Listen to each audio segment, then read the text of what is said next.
ಆ ಸೌಜನ್ಯ ಅಂತ ಹೆಣ್ಣು ಮಗಳನ್ನ ಹಾಳು ಮಾಡಿದ್ರಲ್ಲ, ಅವ್ರ ವಿರುದ್ಧವಾಗಿ ನಿಮ್ ಧ್ವನಿ ಹೆಂಗಿತ್ತು? ಪೊಲೀಸ್ ಡಿಪಾರ್ಟ್ಮೆಂಟ್ SIT ಕತ್ತೆ ಕಾಯ್ತಾ ಇದೆ, ಸಗಣಿ ತಿಂತಾ ಇದ್ರಿ, ಎಷ್ಟು ಅರ್ಥ ಆಯ್ತು, ಏನ್ ಮಾಡ್ತಾ ಇದ್ದಾರೆ? ಸೌಜನ್ಯ ಕೊಲೆ ಮತ್ತು ಅತ್ಯಾಚಾರ ಪ್ರಕರಣ ಆದ ಸಂದರ್ಭದಲ್ಲಿ ರಾಜ್ಯದಲ್ಲಿ ಯಾರು ಅಧಿಕಾರದಲ್ಲಿದ್ರು? ಆರೋಪ ಬಂದವರನ್ನ ಯಾರು ರಾಜ್ಯಸಭೆಯ ಸದಸ್ಯರನ್ನಾಗಿ ಮಾಡಿದ್ರು? ಕಾಂಗ್ರೆಸ್ ಏನ್ ಮಾಡ್ತಾ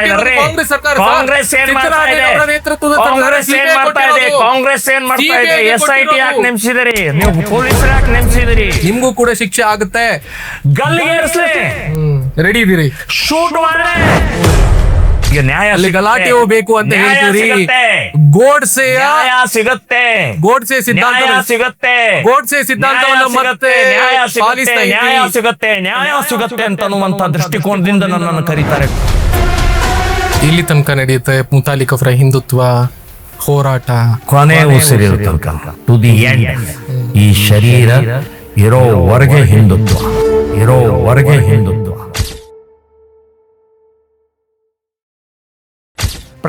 ಪ್ರಕಾಶ್ ರಾಜನ್ ಯಾಕೆ ಬಚಾವ್ ಮಾಡ್ತಾ ಇದ್ದಾರೆ? ಯಾವ್ದ್ರಲ್ಲಿ? ಧರ್ಮಸ್ಥಳ ಕೇಸ್ನಲ್ಲಿ ಓಪನ್ ಆಗಿ ಹೇಳಿದಾನೆ. ಹೌದು, ಬುರುಡೆ ಚೆನ್ನೈಯನ್ ಜೊತೆ ಫೋನ್ ನಲ್ಲಿ ಮಾತಾಡಿದೆ. ಅವರು ಪ್ರಕಾಶ್ ರಾಜ್, ನೀನು ಬುರುಡೆ ಚೆನ್ನೈ ಜೊತೆಗೆ ಮಾತಾಡೋ ಅವಶ್ಯಕತೆ ಏನು? ಓರ್ ಯು, ನಿನಗೆ ಅವನಿಗೆ ಸಂಬಂಧ ಏನು? ಯಾಕೆ ಮಾತಾಡ್ತಿದೆಯಾ? ಅವ ಮಟ್ಟಣ್ಣವರ ಫೋನ್ ಮಾಡಿದ, ಮಾತಾಡ್ದ. ಮಟ್ಟಣ್ಣವರ್ ಯಾರು? ನೀವೆಲ್ಲ ಒಟ್ಟಿಗಿದ್ದವರಲ್ಲ? ಯಾರು? ಮಹೇಶ್ ತಿಮ್ರೋಡಿ ಅಲ್ಲ, ಹೋರಾಟ ಮಾಡುತ್ತಾ ಇರುವಂತ ವ್ಯಕ್ತಿಗಳೇ ಅವರು. ನಾಳೆ ಪ್ರಕಾಶ್ ರಾಜ್ ಸಂಬಂಧಪಟ್ಟದ್ ನಾನು ಹೇಳ್ತಾ ಇದ್ದೀನಿ. ಅಂದ್ರೆ ನೀವು ಇಂಡೈರೆಕ್ಟ್ಲಿ ಆರೋಪ ಯಾರ ಮೇಲಿದೆ ಅವ್ರ ಪರವಾಗಿ ನಿಲ್ತಾ ಇದ್ದೀರಿ ಅಂತ ಆಯ್ತು. ಧರ್ಮಸ್ಥಳ ಪ್ರಕರಣದ ವಿಷಯ ಆರೋಪ ಅನ್ನೋ ಸೌಜನ್ಯಗೆ ನ್ಯಾಯ ಸಿಗಬೇಕು. ಸೌಜನ್ಯ ಅನ್ನುವಂತ ಆ ಮಹಿಳೆ ಹುಡುಗಿ ಅಮಾಯಕವಾಗಿ ಇವತ್ತು ಸತ್ತಿದ್ದು ಅತ್ಯಂತ ಕ್ರೌರ್ಯ. ಅದು ಯಾವನೇ ಇರ್ಲಿ ರೀ, ಎಂಥವರೇ ಇರ್ಲಿ. ಮತ್ತೆ ಮಹೇಶ್ ಶೆಟ್ಟಿ ತಿಮ್ರೋಡಿ ಅವ್ರ ಜೊತೆ ನೀವು ಹೋಗಿ ಹೋರಾಟ ಮಾಡ್ಬೇಕಿತ್ತು. ಮಾಡಿದ್ದೇನೆ, ಇನ್ನೂ ಮಾಡ್ಬೇಕಿತ್ತು, ಇವಾಗ್ಲೂ ನಿಲ್ಬೇಕಿತ್ತು. ಯಾಕೆ ನಿಲ್ತಿಲ್ಲ? ಒಂದೇ ವೇದಿಕೆ ಮೇಲೆ ಹೋರಾಟ ಮಾಡಿ ನಾನು ಹೇಳಿ ಬಂದ್ರಲ್ಲ ವಾಪಸ್ಸು. ಅವ್ರನ್ನೇ 24 ಗಂಟೆ ನಾನು ಅದನ್ನೇ ಕೆಲಸ ಮಾಡ್ಲಾ? ನನಗೆ ಬೇಕಾದಷ್ಟು ಕೆಲಸ ಇದೆ ರೀ. ಹಿಂದೂ ಸಮಾಜದ ಕೆಲಸ ಇದೆ, ಅವ್ರಿಗಿಬ್ಬರಿಗೆ ಬೇರೆ ಕೆಲಸ ಇಲ್ಲ. ನನಗೆ ಬೇರೆ ಕೆಲಸ ಇದೆ. ಸಂಘಟನೆ ಪ್ರಮುಖ, ನಾನು ರಾಷ್ಟ್ರೀಯ ಅಧ್ಯಕ್ಷ. ನಾನು ನಿಮ್ಮ ನಿಲುವು ಹೆಂಗಿತ್ತು? ನನಗೆ ಬರೀ ಒಂದೇ ಸೌಜನ್ಯ, ಇಂಥ ಸಾವಿರಾರು ಸೌಜನ್ಯಗಳನ್ನ ಉಳಿಸ್ಬೇಕಾಗಿದೆ. ಈ ಅನ್ಯಾಯ ಮಾಡ್ತಾ ಇರುವಂತ ದ್ರೋಹಿಗಳ ವಿರುದ್ಧ ಹೋರಾಟ ಮಾಡ್ತಾ ಇದ್ದೇನೆ ನಾನು. ಯಾರು ದ್ರೋಹಿಗಳು? ಯಾರು ಕೊಲೆಗಡಕರಿದ್ದಾರೆ, ಯಾರು ಲವ್ ಜಿಹಾದಕ್ಕೆ ಬಲಿ ಕೊಡ್ತಾ ಇದ್ದಾರೆ, ಕೊಲೆ ಮಾಡ್ತಾ ಇದ್ದಾರೆ. ಇಸ್ಮಾಯಿಲ್ ಇರ್ಬೋದು, ಬೇಕಾದೇನು ಇರ್ಬೋದು. ನಾನು ಧರ್ಮಸ್ಥಳದ ಸೌಜನ್ಯಕ್ಕೆ ನ್ಯಾಯ ಸಿಗಲೇಬೇಕು. ನಿಮ್ಗೂ ತಲುಪಬೇಕಾಗಿರೋ ತಲುಪಿದ್ಯಾ? ಧರ್ಮಸ್ಥಳ ಪ್ರಕರಣಕ್ಕೆ ವಿಷಯಕ್ಕೆ ಸಂಬಂಧ ನೀವು ಹೇಳಬೇಕು. ನನಗೆ ಎಷ್ಟು ಮತ್ತೆ ಮಾತಾಡ್ತಿಲ್ವಲ್ಲ? ಅಷ್ಟೆಲ್ಲ ಹೋರಾಟಗಳನ್ನ 16 ವರ್ಷಗಳಿಂದ ಮಾಡ್ಕೊಂಡು ಬರ್ತಿದ್ದಾರೆ. ಇಲ್ಲಡೆ ನನ್ನ ಧ್ವನಿಯನ್ನ ಯಾವಾಗ ಹೇಳಬೇಕು ಅವಾಗ ಹೇಳ್ತಾ ಇದ್ದೀನಿ, ಈಗಲೂ ಹೇಳ್ತಾ ಇದ್ದೀನಿ. ನಾನು ನ್ಯಾಯ ಕೊಡಬೇಕು. ಸೌಜನ್ಯ ಪರ ಹೋರಾಟಗಾರರನ್ನೇ ನೀವು ತಪ್ಪಿತಸ್ಥರು ಮಾತಾಡಿದ್ರಿ. ಇಲ್ಲ, ನಾನು ಆ ರೀತಿ ಹೇಳುವುದೂ ಇಲ್ಲ. ಇದೊಂದು ನಾಟಕ ಅನ್ನೋಂಥದ್ದು ಗೊತ್ತಾಗಿದೆ ಎಲ್ಲರಿಗೂ. ಯಾರು ಮಾಡ್ತಾ ಈ ಚಿನ್ನಯ್ಯ ಅವರು ಇವರು ಎಲ್ಲ ಸೇರಿ ಇದೊಂದು ವ್ಯವಸ್ಥಿತವಾಗಿ ಕಾಂಗ್ರೆಸ್ಸಿನ ಈ ನಾಟಕ. ಇದು ಕಾಂಗ್ರೆಸ್ಸಿನ ಹಿಂದೂ ಸಮಾಜವನ್ನ, ಧರ್ಮಸ್ಥಳವನ್ನ, ನಮ್ಮ ಪವಿತ್ರ ಕ್ಷೇತ್ರವನ್ನ ಹಾಳು ಮಾಡೋಗೋಸ್ಕರ ವ್ಯವಸ್ಥಿತ ಸಂಚು ಮಾಡಿದಂತ ಕುಕೃತ್ಯ ಇದು. ಅದು ಅನನ್ಯ ಭಟ್ ಸಾವಿರಾರು ಮೂಳೆಗಳನ್ನ FSL ಗೆ ಕಳಿಸಿದಾರಂತೆ. ಅದೆಲ್ಲ ಕಾಂಗ್ರೆಸ್ ಅವ್ರು ಮಾಡಿರೋದಂತ ಹೇಳ್ತೀರಾ? ಗ್ರಾಮ ಪಂಚಾಯತಿಗಳಲ್ಲಿ ಅಲ್ಲಿ ಒಂದೇ ಒಂದು ರೆಕಾರ್ಡ್ ಸರಿ ಇಲ್ಲ ಅನ್ನುವ ಮಾಹಿತಿಗಳೆಲ್ಲ ಬರ್ತಾ ಇದೆ. SIT ರಿಪೋರ್ಟ್ ಕೊಟ್ಟಿದೆ. ಆಯ್ತು, FSI ರಿಪೋರ್ಟ್ ಇರ್ಬೋದು, SIT ರಿಪೋರ್ಟ್ ಇರ್ಬೋದು, ಪೊಲೀಸ್ ರಿಪೋರ್ಟ್ ಇರ್ಬೋದು, ಯಾವುದೇ ಇರ್ಲಿ, ಯಾವ ತಪ್ಪಿತಸ್ಥಿದ್ದಾನೆ ಇಲ್ಲಿವರೆಗೆ ಒಬ್ಬನ ಮೇಲೆ ಏನು ಕೇಸ್ ಇಲ್ಲ. ಯಾಕಿಲ್ಲ? ಅವನು ಗ್ರಾಮ ಪಂಚಾಯತ್ ಸೌಜನ್ಯ ಕೊಲೆ ಮತ್ತು ಅತ್ಯಾಚಾರ ಪ್ರಕರಣ ಆದ ಸಂದರ್ಭದಲ್ಲಿ ರಾಜ್ಯದಲ್ಲಿ ಯಾರು ಅಧಿಕಾರದಲ್ಲಿದ್ರು? ಆರೋಪ ಬಂದವರನ್ನ ಯಾರು ರಾಜ್ಯಸಭೆಯ ಸದಸ್ಯರನ್ನಾಗಿ ಮಾಡಿದ್ರು? ನೋಡಿ, ಯಾವರೇ ಇರ್ಲಿ ರೀ, BJPನೇ ಇರ್ಲಿ, ಯಾವನೇ ಇರ್ಲಿ, ರಕ್ಷಣೆ ಯಾರು ಮಾಡಿದ್ದು ಅಂತ ಆಯ್ತು. ಹಾಗಾದ್ರೆ ಯಾರು ಮಾಡ್ಕೊಡ್ಲಿ, ನನಗೇನು ನನ್ನ ಪ್ರಶ್ನೆ ಇಲ್ಲ. ನಾನು ಹೇಳೋದು ನೀವು ಹೇಳ್ತಾ ಇರೋದು ಸಾವಿರಾರು ಎಲುಬುಗಳು, ಸಾವಿರಾರು ಹೆಣಗಳು ಇದ್ದಂಥವ್ರು. ನೀವು ಪೊಲೀಸ್ ಡಿಪಾರ್ಟ್ಮೆಂಟ್ SIT ಕತ್ತೆ ಕಾಯ್ತಾ ಇದ್ದಾರೆ, ಸಗಣಿ ತಿಂತಾ ಇದ್ರಿ. ಎಷ್ಟು ವರ್ಷ ಆಯ್ತು? ಏನ್ ಮಾಡ್ತಾ ಇದ್ದಾರೆ? ಎಷ್ಟು ವರ್ಷ ಆಯ್ತ್ರಿ? ಇನ್ನೂ ಎಷ್ಟು ವರ್ಷ ಬೇಕು ನಿಮ್ಗೆ ಕುಳ್ಗೇರ್ಸಕ್ಕೆ? ಇದು ನಿಮ್ಮ ನಾಟಕ ನಿಲ್ಲಿಸಿ. ಇದು ಬುರುಡೆ ಚಿನ್ನಯ್ಯನ ಎಲ್ಲಿಂದೋ ಎಳ್ಕೊಂಡು ಬಂದು ಏನೋ ಮಾಡಿ ಅನನ್ಯ ಭಟ್ ಕ್ರಿಯೇಟ್ ಮಾಡಿದ್ರು. ಒಂದು ಪ್ರಕಾಶ್ ರಾಜ್ ನಾಟಕ ಕಂಪನಿ ಅದಕ್ಕೊಂದು ವ್ಯವಸ್ಥಿತವಾದ ಸಿನಿಮಾ ರೆಡಿ ಮಾಡಿದ್ರಲ್ಲಿ ಮಗಳೇ ಇರಲಿಲ್ಲ, ಅನನ್ಯ ಭಟ್ ಪಾತ್ರನ ಇಲ್ಲ. ಇಷ್ಟು ಇನ್ನೂ ಬುದ್ಧಿ ಬಂದಿಲ್ಲ ಅಂತಂದ್ರೆ ಸಮಾಜಕ್ಕೆ ಈ SIT ಅವರಿಗೆ ಅಂತಂದ್ರೆ ಇನ್ನೂ ನಾಟಕ ಆಡ್ತಾರೆ. ಇನ್ನೂ ಎಷ್ಟು ಕುಲ್ಗೇಡ್ಸೋರಿದ್ದಾರೆ ನಮ್ಮ ಧರ್ಮಸ್ಥಳ ಅಥವಾ ನಮ್ಮ ಪುಣ್ಯಕ್ಷೇತ್ರ. ಧರ್ಮಸ್ಥಳದ ಬಗ್ಗೆ ಯಾರು ಮಾತಾಡ್ತಿಲ್ಲ. ಅಲ್ಲಿ ಧರ್ಮಸ್ಥಳ ಅನ್ನೋದೊಂದು ಧರ್ಮಸ್ಥಳನ ರೀ, ಧರ್ಮಸ್ಥಳ ಆ ಗ್ರಾಮದ ಸುತ್ತಮುತ್ತ ಆಗಿರುವಂತಹ ಪ್ರಕರಣಕ್ಕೆ ಸಂಬಂಧಪಟ್ಟ ಹಾಗೆ ಅವರು ಸೌಜನ್ಯ ಭಟ್ಟಿಗೆ ನ್ಯಾಯ ಕೊಡಿಸುವಂತದ್ದು ಯಾರಿಗೂ ಇಲ್ಲ. ಅಲ್ಲ, ಸೌಜನ್ಯಗೆ ನಿಜವಾದ ಸೌಜನ್ಯ ಯಾರು ಕೊಲೆ ಮಾಡತ್ತಾರ ಅವ್ರನ್ನು ನ್ಯಾಯ ಕೊಡಿಸ್ಬೇಕು ಅನ್ನುವಂಥದ್ದು ಇಲ್ಲ. ಅವರಿಗೆ ಆ ಸೌಜನ್ಯ ಹೆಣದ ಮೇಲೆ ಬಂದೂಕಿಟ್ಟು, ಸೌಜನ್ಯ ಹಿಂದೂ ಅಲ್ವಾ, ಸೌಜನ್ಯ ಮೇಲೆ ಬಂದೂಕಿಟ್ಟು ಇವತ್ತು ಹಿಂದೂ ಧರ್ಮಸ್ಥಳವನ್ನ ಹಾಳು ಮಾಡಬೇಕು. ಹಿಂದೂ ಹೌದಾ ಅಲ್ವಾ? ಅಲ್ಲ, ಅದೇನು ಪ್ರಶ್ನೆ ಅದು? ಅಲ್ಲ, ನೀವು ಹಿಂದೂ ಹೆಣ್ಣು ಮಕ್ಕಳ ರಕ್ಷಣೆ ಮಾಡ್ಬೇಕು ಅದು ಇದು ಅಂತ ಹೇಳ್ತಿರಲ್ಲ, ಬೊಬ್ಬೆ ಹೊಡಿತಿರಲ್ಲ. ಸೌಜನ್ಯ ನಿಮ್ಗೆ ಹಿಂದೂ ಆಗಿ ಕಾಣಿಸ್ಲಿಲ್ವಾ? ಅಲ್ಲಿ ನೂರಾರು ಹೆಣ್ಣು ಮಕ್ಕಳು ಸಾವಾಗಿದೆ, ಅಕ್ರಮವಾಗಿ ಆ ಹೆಣ್ಣು ಮಕ್ಕಳನ್ನ ಹೂತಿಡಲಾಗಿದೆ. ಒಂದೇ ಒಂದು ಹುಡುಕಕ್ಕಾಗಿಲ್ಲಲ್ಲ. SIT ಕತ್ತೆ ಕಾಯ್ತಾ ಇದೆ, ಈ ರಾಜಕಾರಣಿಗಳು ಕತ್ತೆ ಕಾಯ್ತಾ ಇದಾರ. ಸರ್ಕಾರ ಏನು ಸಗಣಿ ತಿಂತಾ ಇದೆಯಾ? ಒಂದೇ ಒಂದು ಇದು ಇಂಥವ್ರು ತಪ್ಪಿದೆ, ಇಂಥ ಗ್ರಾಮ ಪಂಚಾಯತಿ ಇಂಥವ್ ನೀವನು ಅಂತ ಹೇಳಿ ಅವನನ್ನು ಗಲ್ಗೆ ಕೇಳಿಸಿಲ್ಲ, ಒಳಗಡೆ ನಡೀತಿದೆ ಸರ್. ಯಾಕೆ ಹಾಕಿಲ್ಲ ಇನ್ನೂವರೆಗೆ? ನೀವು ಅದಕ್ಕೆ ಆಗ್ರಹ ಮಾಡಿ, ನೀವು ಬೀದಿಗಿಳಿರಿ. ನೀವು ಹಿಂದೂ ಸಂಘಟನೆಗಳನ್ನೆಲ್ಲ ಸೇರ್ಕೊಂಡು ಇಲ್ಲಿ ಯಾರು ತಪ್ಪು ಮಾಡಿದ್ದಾರೆ ಅವ್ರ ವಿರುದ್ಧವಾಗಿ ನಿಲ್ಲುವಂತಹ ಪ್ರಯತ್ನವನ್ನು ಯಾಕೆ ಮಾಡ್ತಾ ಇಲ್ಲ ಮುತಾಲಿಕ್ ಅವರು? ಸೌಜನ್ಯ ಅನ್ನುವಂಥದ್ದು ಒಂದು ಉದಾಹರಣೆ. ಕರ್ನಾಟಕದಲ್ಲಿ ಸೌಜನ್ಯ ಅಂತ ಕೊಲೆಗಳು, ರೇಪ್ಗಳು ಬೇಕಾದಷ್ಟಾಗಿದ್ದಾವೆ. ಯಮುನಾ ನಾಯ್ಕ್ ಮುರುಡೇಶ್ವರದಲ್ಲಿ ಇದೇ ರೀತಿ ಮುಚ್ಚಾಕಿದ್ರು. ಹಿಂದೂಗಳ ಮೇಲೆ ಮುಸ್ಲಿಮರು ಮಾಡಿದಂತಹ ಇದನ್ನ ಹಿಂದೂ ಮಾಡಬೇಡಿ, ಹಿಂದೂ ಅಲ್ಲ ಸೇಮ್. ಅಲ್ಲಿ ಕೋರ್ಟ್ ಏನ್ ಹೇಳಿದೆ, ಇಲ್ಲೂ ಕೋರ್ಟ್ ಹೇಳಿದೆ. ಅಲ್ಲಿ ಸಂತೋಷನ ಅರೆಸ್ಟ್ ಮಾಡಿ 5 ವರ್ಷ ಜೈಲಲ್ಲಿ ಇಟ್ಟು ಬಿಟ್ರು. ಇಲ್ಲೊಬ್ಬ ವೆಂಕಟೇಶ್ ಹರಿಕಾಂತ್ ಅಂತ ಹೇಳಿ ಅರೆಸ್ಟ್ ಮಾಡಿ 6 ವರ್ಷ ಜೈಲಲ್ಲಿ ಇಟ್ಟು ಬಿಟ್ರು. ಕೋರ್ಟ್ ಹೇಳ್ತು ಇವನು ತಪ್ಪಿತಸ್ಥ ಅಲ್ಲ, ಇವನು ರೇಪಿಸ್ಟ್ ಅಲ್ಲ, ಇವನು ಮರ್ಡರ್ ಮಾಡಿಲ್ಲ. ಎರಡೂ ಕಡೆ ಹೇಳಿದೆ. ಅಲ್ಲ ಮಹೇಶ್, ನಾನು ಅದಕ್ಕೆ ಹೇಳ್ತಾ ಇದ್ದೆ, ಬರೇ ಸೌಜನ್ಯ ಅಲ್ಲ, ಇಂಥ ಸೌಜನ್ಯಗಳು 1000 ಜನ ಕರ್ನಾಟಕದಲ್ಲಿ ಸತ್ತಿದ್ದಾರೆ. ಅವರೆಲ್ಲರೂ ಪರವಾಗಿ ನಾನು ಇದ್ದೀನಿ ಅಂತನ್ನುವಂಥದ್ದು ನಾನು ಹೇಳ್ತಾ ಇದ್ದೆ. ಧರ್ಮಸ್ಥಳದ ವಿರುದ್ಧವಾಗಿ ಗಿರೀಶ್ ಮಠನ್ ಅವರು, ಮಹೇಶ್ ಶೆಟ್ಟಿ ತಿಮ್ರೋಡಿ ಅವರೆಲ್ಲ ಸೇರ್ಕೊಂಡು ಕುತಂತ್ರ ಮಾಡ್ತಿದ್ದಾರೆ ಅಂತ ನೀವು ಹೇಳ್ತಿರಲ್ಲ. ಅವರೆಲ್ಲ ಏನ್ ಮುಸ್ಲಿಂ ಧರ್ಮದವರ ಅಥವಾ ಇಸ್ಲಾಂ ಧರ್ಮದವರ ಅಥವಾ ಇನ್ಯಾವುದೋ ಅನ್ಯ ಧರ್ಮದವರ? ಅವರು ಕೂಡ ಹಿಂದೂ ಧರ್ಮದವರು, ಹಿಂದೂ ಸಂಘಟನೆಗಳಿಂದನೇ ಬಂದವರು ಅವರೆಲ್ಲ ಯಾವುದೋ ಒಂದು STP ಏನೋ ಅಥವಾ ಇನ್ಯಾವುದೋ ಒಂದು ಸಂಘಟನೆಯಿಂದ ಬಂದವರ? ನಾವು ಬಂದಿಲ್ಲ ಅಥವಾ ಅವರು ಮಾಡ್ತಾ ಇಲ್ಲ ಅಂತ ಹೇಳ್ತಾನೆ ಇಲ್ಲ. ಈ ಅನನ್ಯ ಭಟ್ಟನ್ ಎಲ್ಲಿಂದ ತಗೊಂಬಂದ್ರು, ಯಾರು ತಗೊಂಬಂದ್ರು, ಯಾಕೆ ತಗೊಂಬಂದ್ರಿ? ಅನನ್ಯ ಭಟ್ ಕತೆ ಗೊತ್ತಾ ನಿಮ್ಗೆ? ಅವರೇ ಬಂದು ಇವರನ್ನ ಸಂಪರ್ಕ ಮಾಡಿರೋದಂತೆ. ಅದು ಏನೇ ಮಾಡ್ಲಿ ರೀ, ಹಿಂದೆ ಮುಂದೆ ನೋಡೋದ್ ಬೇಡವಾ? ನೋಡಿದಾರೆ. ನನ್ನ ಮಗಳು, ನನ್ಗೂ ಮತ್ತೆ ಅವ್ರಿಗೆ ಸಂಬಂಧ ಇಲ್ಲ ಅಂತಂದ್ರಲ್ಲ ಇವಾಗ. ಮಣಿಪಾಲ್ ಹಾಸ್ಪಿಟಲ್ ಅಲ್ಲಿ ಮೆಡಿಕಲ್ ಕಾಲೇಜ್ನಲ್ಲಿ ನನ್ನ ಮಗಳು ಓದ್ತಾ ಇತ್ತು. ಇಲ್ಲಿ ಟೂರಿಗೆ ಬಂದಿದ್ಲು, ಕೊಂದು ಹಾಕಿದ್ರು ಅಂತ ಹೇಳ್ತಾರೆ. ಇವರು ಹಿಂದೆ ಮುಂದೆ ನೋಡೋದ್ ಬೇಡವಾ? ಮಣಿಪಾಲ್ ಆಸ್ಪತ್ರೆಗೆ ಹೋಗಿ ನಿಮ್ಮ ಮಗಳಿಗೆ ನೋಡೋದ್ ಬೇಡವಾ? ಇವರೇ ವ್ಯವಸ್ಥಿತವಾಗಿ ನಾಟಕ and company, Prakash Raj and company. ಇದ್ರ ಹಿಂದೆ ಬಹಳ ದೊಡ್ಡ ಕೈವಾಡ ಇದೆ. ಕಾಂಗ್ರೆಸ್ ಇದೆ, ಬುದ್ಧಿಜೀವಿಗಳಿದ್ದಾರೆ, ನೀವೆಲ್ಲ ದೇಶದ್ರೋಹಿಗಳಿದ್ದಾರೆ, ನಮ್ಮ ನಂಬಿಕೆಯನ್ನು ಹಾಳು ಮಾಡುವಂತವ್ರು ಇದ್ದಾರೆ. ಇವ್ರು ಮೋಸ್ಟ್ ಡೇಂಜರಸ್. ಇದು ಬರೇ ಇದು ಧರ್ಮಸ್ಥಳ ಅಷ್ಟೇ ಅಲ್ಲ, ಎಲ್ಲವನ್ನೂ ಕೆಡಿಸ್ತಾನೆ ಬಂದಿದ್ದಾರೆ.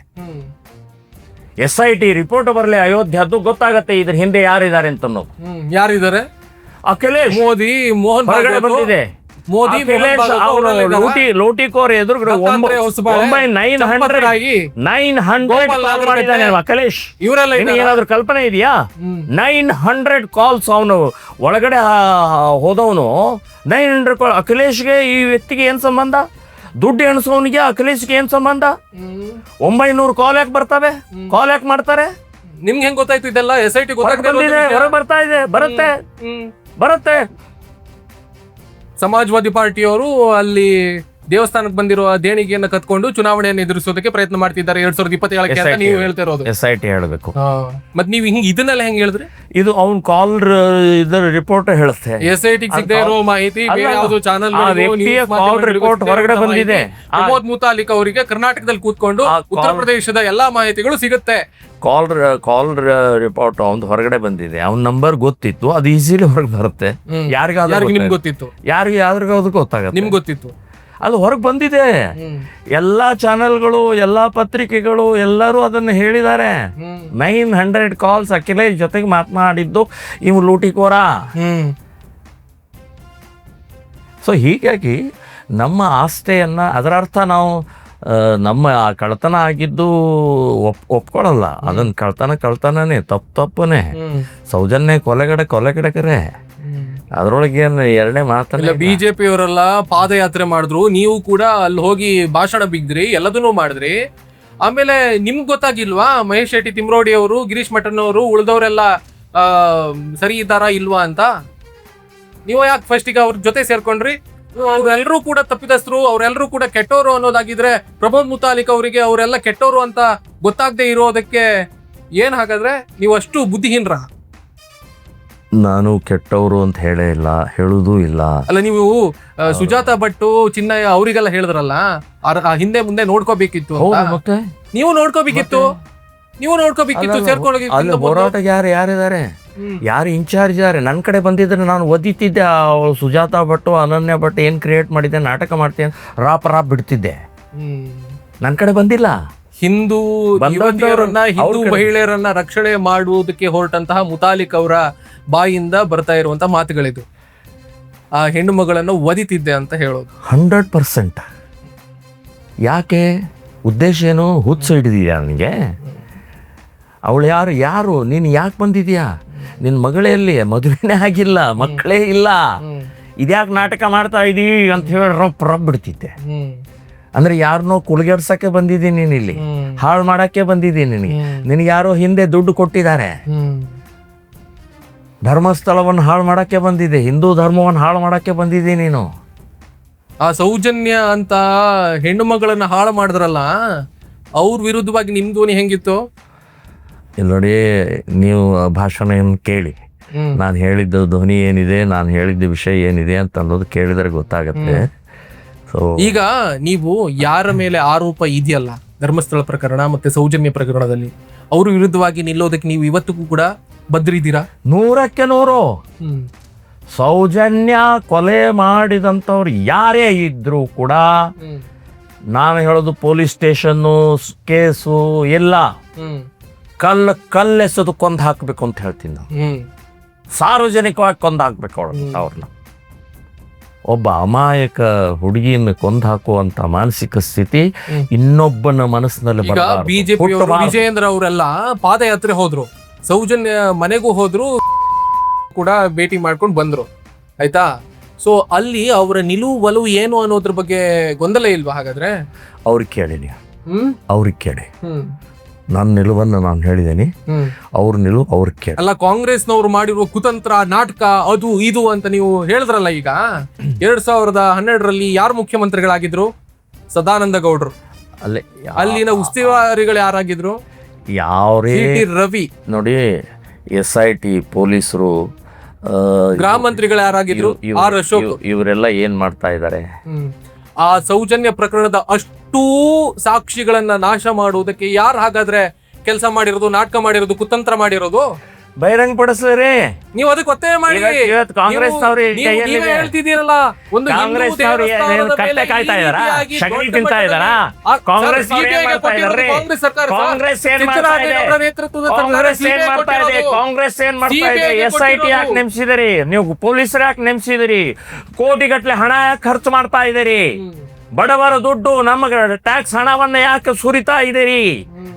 ನೀವು ಯಾಕೆ ಬಹಿರಂಗಪಡಿಸಿ ಯಾವ ನಿಧಾನ ಅವನ್ನೆಲ್ಲ ಹೀಗೆ ಮಾಡಿದ್ರು, ಇದನ್ನು ಮುಚ್ಚ ಹಾಕಿದ್ರು, ಇದನ್ನ ಮಾಡಿದ್ರು ಅಂತ ಹೇಳಿ ಒದ್ದು ಹಾಕ್ರಿ ಅವ್ರನ್ನ ಒಳಗಡೆಗೆ. ನಿಮ್ ಕಡೆ ಪವರ್ ಇದೆ, ನೀವು ಹೇಳಿಗಳಿದ್ದೀರಿ. ನಿಮಗೆ ಉದ್ದೇಶ ಅವ್ರನ್ನ ತಪ್ಪಿತಸ್ಥನ ಹಿಡಿಯೋದಲ್ಲ, ನಿಮ್ಮ ಗುರಿ ಬೇರೆ ಇದೆ, ಹಿಂದೂ ಧರ್ಮವನ್ನ ಅವಹೇಳನ ಮಾಡೋದಿದೆ. SIT ಯಲ್ಲಿ ಮುತಾಲಿಕ್ ಅವರಿಗೂ ಮತ್ತು ಆರೋಪಿಗಳಿಗೂ ಲಿಂಕ್ ಇದೆ ಅನ್ನೋ ವಿಷಯ ಬಯಲಾದ್ರೆ ನಿಮ್ಗೂ ಕೂಡ ಶಿಕ್ಷೆ ಆಗುತ್ತೆ. ಗಲ್ಲಿಗೆ ಏರಿಸ್ಲಿ, ರೆಡಿ ಇದೀರಿ, ಶೂಟ್ ಮಾಡ್ರೆ, ಎದೆ ಕೊಡ್ತೀರಿ. ತಪ್ಪಿತಸ್ತಿದ್ರೆ ನಾನ್ ತಪ್ಪು ಮಾಡಿಲ್ಲ ಅನ್ನುವಂಥದ್ದು ನನಗೆ 100% ಇವತ್ತಿಗೂ ಹೇಳ್ತೇನೆ. 1 ಇಂಚ್ 1 ಪೈಸಾ ತಪ್ಪು ಮಾಡಿಲ್ಲ, ಮಾಡುವುದೂ ಇಲ್ಲ.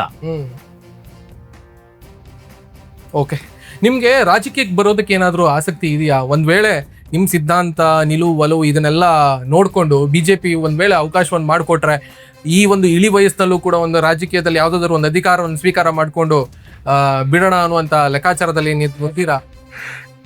ಅಥವಾ ಈಗಿನ ಬಿಜೆಪಿಯ ರಾಜ್ಯ ಬಿಜೆಪಿಯ ಬಗ್ಗೆ ಏನ್ ಅನ್ಸುತ್ತೆ? ಅವರ ಹೋರಾಟಗಳು, ವಿಪಕ್ಷದಲ್ಲಿ ಕೂತ್ಕೊಂಡು ಕಾಂಗ್ರೆಸ್ ಸರ್ಕಾರದ ವೈಫಲ್ಯಗಳನ್ನ ಪ್ರಶ್ನೆ ಮಾಡ್ತಾ ಇಲ್ಲ? ಇಲ್ಲ, ಈಗ ಒಂದು ಪೊಲಿಟಿಕಲ್ ಪವರ್ ಇಲ್ಲದೆ ನಾವೇನು ಮಾಡೋಕ್ಕಾಗಲ್ಲ. ನೀವು ಹಾಗಾದ್ರೆ ಒಂದು ಸಣ್ಣ ಮನಸ್ಸಿದೆ ನಿಮ್ಗೆ, ಬಿಜೆಪಿ ಅವ್ರು ಕರೆದ್ರು ಹೋಗಿ, ಸಣ್ಣದಲ್ಲ ದೊಡ್ಡದೇ ಇದೆ. ಬಿಜೆಪಿ ಅವ್ರು ಕರೀಲಿ ಅಂತ ಕಾಯ್ತಿದ್ದೀರಿ. ನಾನು ಹೇಳ್ತಾ ಇದ್ದೀನಿ, ಕೇಳಿ ಸ್ವಲ್ಪ. ನೀವು ಹೇಳಿದ ಮೇಲೆ ಉತ್ತರ ಕೇಳುವಂತ ಸೌಜನ್ಯತೆ ಕಾಪಾಡ್ಕೊಳ್ಳಿ. ನೋಡಿ, ಪೊಲಿಟಿಕಲ್ ಪವರ್ ಇಲ್ಲದೆ ನೀವೇನು ಸಾಧನೆ ಮಾಡೋಕ್ಕಾಗಲ್ಲ. ಇವತ್ತು ನನ್ನ ಹತ್ರ ಏನಾದರೂ MLA ಅಥವಾ MP ಇದ್ದಿದ್ರೆ ಸೌಜನ್ಯ ಕೇಸನ್ನು 24 ಗಂಟೆ ಒಳಗೆ ಬಗೆಹರಿಸ್ತಿದ್ದೆ. ಯಾವನ ತಪ್ಪಿತಸ್ತಿ ಯಾವನೇ ಇರಲಿ, ಅವನು ವಿದಿನ್ 24 hours ನನ್ನ ನಿಶ್ಚಿತವಾಗಿ ಹೇಳಬಲ್ಲೆ. ಅದು ಯಾರ ಹತ್ರನೂ ಇಲ್ಲ. ಎಲ್ಲರೂ ಸ್ವಾರ್ಥಿಗಳು, ಎಲ್ಲರೂ ರಾಜಕಾರಣಿಗಳು, ತನ್ನ ಬೇಳೆ ಹೇಗೆ ಬೇಯಿಸೋದು ಅಂತನ್ನುವಂಥದ್ದು ಮಾಡ್ತಾ ಇದ್ದಾರೆ ನಾಟಕಗಳನ್ನು. ಇದು ಒಂದು. ಇನ್ನು ಕರ್ನಾಟಕದಲ್ಲಿ ನಮಗೆ ಪೊಲಿಟಿಕಲ್ ಅಧಿಕಾರ ಇತ್ತು ಅಂತಂದರೆ ಒಂದೇ ಒಂದು ಲವ್ ಜಿಹಾದ್ ಪ್ರಕರಣ ಮಾಡಿಸ್ಕೊಡಲ್ಲ, ಒಂದೇ ಒಂದು ಹಸು ಆಕಳನ್ನು ನಾನು ರಕ್ತ ಬೆಳೆಸ್ಕೊಡವಲ್ಲ, ನಾವು ಗೋಮಾತಾ ಈ ದೇಶದಲ್ಲಿ 1000 ವರ್ಷದಿಂದ ನಾವು ತಾಯಿಯ ಸ್ಥಾನದಲ್ಲಿಟ್ಟಂಥ ಗೋವಿನ ಕತ್ತರಿಸ್ಕೊಡೋದಿಲ್ಲ. ಸೊ ಪೊಲಿಟಿಕಲ್ ಪವರ್ ಇಲ್ಲದೆ ನೀವೇನು ಮಾಡೋಕ್ಕಾಗಲ್ಲ. ಮುತಾಲಿಕ್ ಅವರೇ, ನೀವು ಇದನ್ನೆಲ್ಲ ಹೇಳೋದಕ್ಕೆ ಸ್ಟಾರ್ಟ್ ಮಾಡಿರೋದು ಇವಾಗ. ಅದಕ್ಕೆ ನಾನು ನೀವು ಇದನ್ನ ಹೇಳೋದಕ್ಕೆ ಸ್ಟಾರ್ಟ್ ಮಾಡಿ ದಶಕಗಳು ಕಳೆಯಿತು. ಜನ ನಿಮ್ಮನ್ನ ಒಂದು ಆಯ್ಕೆ ಆಗಾದ್ರೂ ನೋಡಿದಾರಾ? ಆಯ್ಕೆಯಾಗಿಯೂ ನೋಡಿಲ್ಲ ನಿಮ್ಮನ್ನ. ಕಾಂಗ್ರೆಸ್, ಬಿಜೆಪಿ, JDS ಬಿಟ್ರೆ ನಿಮ್ಮನ್ನ ಆಯ್ಕೆಯಾಗಿಯೂ ನೋಡಿಲ್ಲ. ಜನ ನಿಮ್ಮನ್ನ ಅಷ್ಟು ನಿರ್ಲಕ್ಷ್ಯ ಮಾಡಿದಾರೆ ಅನ್ನೋದಾಯ್ತಲ್ಲ. ಹಾಗಾದ್ರೆ ನೀವು ಪಾಲಿಟಿಕ್ಸಿಗೆ ಬಂದ್ರೆ ಇಡೀ ಸೋಷಿಯಲಿ ಹಾಳು ಮಾಡಾಕ್ತೀರಿ ಅನ್ನೋದು ಅದರ ಅರ್ಥ ಅಲ್ವಾ ಹಾಗಾದ್ರೆ? ಈಗ ಆ ರೀತಿ ಸೋಲು ಕಂಡವ್ರು ಬೇಕಾದಷ್ಟು ಜನ ಇದ್ದಾರೆ. ಇವತ್ತು ಗೆದ್ದಿದ್ದಾರೆ, ನಾಳೆ ಸೋತಿದ್ದಾರೆ. ಅದರರ್ಥ ನೀವು ಹೇಳಿದ ವ್ಯತ್ಯಾಸಗಳನ್ನು ಇಲ್ಲೂ ಹೇಳಬಹುದಾಗಾದ್ರೆ ಅದಲ್ಲ. ಇವತ್ತು ಮೋದಿ, ನೀವು ಸೋಲ್ತಾನೆ ಬಂದ್ರಲ್ಲ ಅಂತ ಅಲ್ಲ, ಸೋತಿರ್ಬೋದು. ಸಮಾಜ ಭ್ರಷ್ಟ ಇದೆ ಇವತ್ತು. ಇವು ಟೋಟಲ್ ಎಲ್ಲ ಭ್ರಷ್ಟರಾಗಿದ್ದಾರೆ. ಪ್ರಾಮಾಣಿಕತೆ, ನೀವು ಮತ ಪ್ರಾಮಾಣಿಕ, ನಿಷ್ಕಳಂಕ ನಾನು ಹೇಳ್ತಾ ಇಲ್ಲ. ನಾನು ಒಬ್ಬನೇ ಪ್ರಾಮಾಣಿಕ ಅಂತ ಹೇಳ್ತಾ ಇಲ್ಲ, ಹೇಳುವುದೂ ಇಲ್ಲ. ನಾನು ರಾಜಕಾರಣದಲ್ಲಿ ಫೇಲ್ ಆಗಿದ್ದೇನೆ ನಾನು. ನಮ್ಮಂಥ ಪ್ರಾಮಾಣಿಕರು, ನಮ್ಮಂಥ ಹೋರಾಟಗಾರರು, ನಮ್ಮಂಥ ಹಿಂದೂವಾದಿಗಳು, ನಮ್ಮಂಥ ದೇಶಭಕ್ತರು ಬೇಡ ಆಗಿದೆ. ಬಿಜೆಪಿಯವ್ರಿಗೂ ಬೇಡ. ಇನ್ನು ಕಾಂಗ್ರೆಸ್ ಹಿಂದೂ ಮತದಾರರಿಗೂ ನೀವು ಬೇಡ ಆಗಿದ್ರಿ, ಅದಕ್ಕೆ ನಿಮ್ಗೆ ಓಟ್ ಹಾಕಿಲ್ಲ. ಈ 1-2-3 ಕಡೆ ನಿಂತ್ರಲ್ಲ. ಇರ್ಬೋದು ಅವರು ಇರ್ಬೋದು. ಅವರು ಅನುಭವಿಸ್ತಾರೆ. ನಾಳೆ ಈ ದೇಶ ಇಸ್ಲಾಂ ಆದ್ಮೇಲೆ ಮುತಾಲಿಕರು ಬೇಕಾಗಿತ್ತು ಅಂತ ಅನುಭವಿಸ್ತಾರೆ. ಇವತ್ತು ಹೇಗೆ ಚರಿತ್ರೆಯ ಪುಟದಲ್ಲಿ ನಿಮ್ಮ ಹೆಸರು ಉಳಿಯುತ್ತೆ. ಯೋಗಿ ಹೇಗೆ ಬಂದ ತಕ್ಷಣ ಈ ಉತ್ತರ ಪ್ರದೇಶ ಬದಲಾವಣೆ ಆಗ್ಲಿಲ್ವಾ? ಕರ್ನಾಟಕದಲ್ಲಿ ಯೋಗಿಯ ಪ್ರತಿರೂಪವಾಗಿ ಇಲ್ಲ, ನಾನು ಆ ರೀತಿ ಅನ್ನೋದನ್ನ ಚುನಾವಣಾ ರಾಜಕಾರಣದಲ್ಲಿ ಹೇಳ್ತೀನಿ. ನನಗೆ ಅಧಿಕಾರ ಬೇಕು. ಅಧಿಕಾರ ನಿಸ್ವಾರ್ಥವಾಗಿ ಸಮಾಜಕ್ಕಾಗಿ, ದೇಶಕ್ಕಾಗಿ, ಹಿಂದೂ ಹಿತಕ್ಕಾಗಿ ಬೇಕು ಅಂತನ್ನುವಂಥದ್ದಷ್ಟೇ. ವಿಫಲ ಆಗಿದ್ದಾನೆ ಅಂತನ್ನುವಂಥದ್ದು ಎರಡನೇ. ಅಧಿಕಾರಕ್ಕೆ ಬಿಜೆಪಿಯವರು ನನ್ನನ್ನ ಸ್ವೀಕಾರ ಮಾಡುವುದಿಲ್ಲ. ಕಾಂಗ್ರೆಸ್ ಕರೆದ್ರೆ ಹೋಗ್ತೀರಾ? ಕಾಂಗ್ರೆಸ್ನವರಂತೂ 100%. ನಾನು ಮುಂದಿನ ಜನ್ಮದಲ್ಲೂ ಕಾಂಗ್ರೆಸ್ನವ್ರು ಒಪ್ಪೋದಿಲ್ಲ. ಕಾಂಗ್ರೆಸ್ನವ್ರು ನಾನು ಸ್ವೀಕಾರ ಮಾಡ್ಕೊಳ್ಳೋದಿಲ್ಲ. ಇವನು ನಖಸಿಕಾಂತ ಹಿಂದೂವಾದಿ ಇದಾನೆ ಅಂತ ಅನ್ನೋದು ಗೊತ್ತಿದೆ. ಕಾಂಗ್ರೆಸ್ನವ್ರಂತೂ ಹತ್ರ ಸುಳಿದಿಲ್ಲ. ಮತ್ತೆ ನೀವು ಇಷ್ಟೆಲ್ಲ ಈ ರೀತಿಯಾಗಿ ಹೋದಲ್ಲೆಲ್ಲ ಬೊಬ್ಬೆ ಹಾಕಿದ್ರೆ, ಜಗಳ ಮಾಡಿದ್ರೆ, ಗಲಾಟೆ ಮಾಡಿದ್ರೆ ಯಾರು ನಿಮ್ಮನ್ನು ಒಪ್ತಾರೆ? ಹಿಂದೂಗಳೇ ನಿಮ್ಮನ್ನು ಒಪ್ಪೋದಿಲ್ಲ. ಅಂದ್ರೆ ಶಾಂತವಾಗಿರ್ಬೇಕು, ಸಮಾಧಾನ ಇರ್ಬೇಕು. ಹೋರಾಟಕ್ಕೂ ಕೂಡ ಒಂದು ಹಿಂದೂ ದಾರಿ, ಮಾರ್ಗ ಎಲ್ಲವೂ ಕೂಡ ಇದೆಯಲ್ಲ. ಗಾಂಧಿ ಏನ್ ಹೇಳಿದ್ರು? ಶಾಂತಿಯುತವಾಗಿ ಹೋರಾಟವನ್ನು ಮಾಡಿ ಅಂತ. ಗಾಂಧಿಯನ್ನ ಕೊಂದವರನ್ನ ನೀವು ಪೂಜಿಸ್ತೀರಿ. ನೀವು ಅವರ ಅಭಿಮಾನಿ, ಗೋಡ್ಸೆ ಅಭಿಮಾನಿ. ಸ್ವಲ್ಪ ಶಾಂತವಾಗಿರಿ. ಗಾಂಧಿ ಅಂತ ಹೇಳಿ ದೇಶ ತುಂಡು ಮಾಡಿದ್ರಲ್ಲ, ಯಾರು ಮಾಡಿದಾರ್ರಿ? 20 ಲಕ್ಷ ಜನ ಕೊಂದಂತವನು ಗಾಂಧಿ. 20 lakh ಹಿಂದೂಗಳನ್ನ ಕೊಂದಂತ ಇದೇ ಶಾಂತಿವಾದಿ, ಇದೇ ಗಾಂಧಿವಾದಿ, ಇದೇ ಅಹಿಂಸಾವಾದಿ ದೇಶ ತುಂಡು ಮಾಡಿಕೊಟ್ರೆ ಇವರ ಅಪ್ಪಂದ. ಎಂಥದ್ದು ಈ ಪಾಕಿಸ್ತಾನ ಅನ್ನುವಂಥದ್ದು ಇವತ್ತು ಎಷ್ಟು ಕಲಂಕ ಆಗಿದೆ, ಎಷ್ಟು ಕಂಟಕ ಆಗಿದೆ, ಬಿಕಾಸ್ ಆಫ್ ಗಾಂಧಿ. ಅಂದ್ರೆ ಮಹಾತ್ಮ ಗಾಂಧಿಯ ಎದೆ. ನೀವು ಒಂದ್ ನಿಮಿಷ, ನೀವು ಹೇಳ್ತಾ ಇರೋದು ಶಾಂತಿಯ ಇದರಿಂದ ಮಾಡಬಹುದು. ಏನ್ ಶಾಂತಿಯಿಂದ ಮಾಡಿದ್ರಿ? ಏನಾಯ್ತು? ಇವತ್ತಿಗೆ ತನಕ ಗಾಂಧಿ ಹೆಸರು ಹೇಳುವಂಥವ್ರು ಎಷ್ಟು ಕೊಲೆ ಮಾಡಿದ್ರು, ಎಷ್ಟು ದರೋಡೆ ಮಾಡಿದ್ರು, ಇತಿಹಾಸ ಹೇಳುತ್ತೆ, ಜನ ಹೇಳ್ತಾರೆ. ಸೊ ಈ ಶಾಂತಿ ಅನ್ನುವಂಥದ್ದು ಎಲ್ಲರಿಗೂ ಬೇಕು, ಎಲ್ಲ ನಮಗೂ ಬೇಕು ಶಾಂತಿ. ನನಗೇನು ಗಲಾಟೆ, ಬೆಂಕಿ, ಹೊಡೆದಾಟ ಬರೀ ಅದೇ ಬೇಕಾ? ನಿಮ್ದು ಇತಿಹಾಸ ನೋಡಿದ್ರೆ ಅದೇ ಇದೆಯಲ್ಲ ಅಂತ ನೀವು ಹೇಳ್ಬೋದು. ಜನ ನಾನಲ್ಲ, ಎಲ್ಲರೂ ಹೇಳ್ತಿದ್ದಾರೆ, ಒಪ್ಕೊಳ್ತಾ ಇದ್ದಾರೆ. ಜನ ಒಪ್ಕೊಳ್ತಾ ಇಲ್ಲ, ಅದಕ್ಕೆ ನೀವು ಚುನಾವಣೆಯಲ್ಲಿ ಗೆಲ್ತಾ ಇಲ್ಲ. ಚುನಾವಣೆ ಬೇರೆ. ನಾನು ಹೇಳೋದು ಇವತ್ತು 5 ಲಕ್ಷ ಜನ ಮೆಂಬರ್ಸ್ ಇದ್ದಾರೆ ನಮ್ಮ. ಯಾಕೆ ಮೆಂಬರ್ಸ್ ಆದ್ರು? ಇವತ್ತು ಕರ್ನಾಟಕದಲ್ಲಿ ನಂಬರ್ 1 ಹಿಂದೂ ಸಂಘಟನೆ ಯಾಕಾಯ್ತು? ಇವತ್ತು ಏನಾದ್ರೂ ಗಲಾಟೆ ಆದ್ರೆ, ಎಲ್ಲ ಏನೋ ತೊಂದರೆ ಆದ್ರೆ, ಹಿಂದೂಗಳಿಗೆ ತೊಂದರೆ ಆದ್ರೆ ಮುತಾಲಿಕರು ಬರ್ತಾರೆ, ಮುತಾಲಿಕರು ಕರೀತಾರೆ. ಯಾಕೆ? ಅಲ್ಲಿ ಶಾಂತಿಯಿಂದ ಹೋರಾಟ ಮಾಡಿದ್ರೆ ಸಾಕಾಗ್ಲಿಕ್ಕಿಲ್ಲ, ಅಲ್ಲಿ ಗಲಾಟೆಯೂ ಬೇಕು ಅಂತ ಹೇಳ್ತೀರಿ. ಗೋಡ್ಸೆಯ ಸಿಗತ್ತೆ, ಗೋಡ್ಸೆ ಸಿದ್ಧಾಂತ ಸಿಗತ್ತೆ, ಗೋಡ್ಸೆ ಸಿದ್ಧಾಂತವನ್ನ ಮತ್ತೆ ಪಾಲಿಸ್ತಾ ನ್ಯಾಯ ಸಿಗತ್ತೆ, ನ್ಯಾಯ ಸಿಗತ್ತೆ ಅಂತನ್ನುವಂತ ದೃಷ್ಟಿಕೋನದಿಂದ ನನ್ನನ್ನು ಕರೀತಾರೆ ವಿನಃ ಇನ್ನೇನು ಅಲ್ಲ. ಪೊಲೀಸರಿಂದ ಆಗ್ತಾ ಇಲ್ಲ, ಕಾಂಗ್ರೆಸ್ನವರಿಂದ ಆಗ್ತಾ ಇಲ್ಲ, ಬಿಜೆಪಿಯವರಿಂದ ಆಗ್ತಾ ಇಲ್ಲ. ಮಹಾತ್ಮನ ಎದೆಗೆ ಗುಂಡಿಟ್ಟವನ ಸಿದ್ಧಾಂತದಿಂದ ಈ ದೇಶದಲ್ಲಿ ಶಾಂತಿ ನೆಲೆಸುತ್ತೆ ಅನ್ನೋದು ನಿಮ್ಮ ನಿಲುವ? ನಾನು ಒಪ್ಕೊಳ್ಳಲ್ಲ. ನಾವು ಕೊಲೆಯನ್ನು ಒಪ್ಪೋದೇ ಇಲ್ಲ. ಮತ್ತೆ ಗೋಡ್ಸೆ ಒಪ್ತೀರಾ? ಯಾರು ನೀವು ಒಪ್ತಿರಲ್ಲ? ಗೋಡ್ಸೆ ದೇಶದ್ರೋಹಿ ಅಲ್ಲ, ಆದ್ರೆ ಕೊಲೆಗಡಕನ್ನ ನಾನು ಒಪ್ಪೋದೇ ಇಲ್ಲ.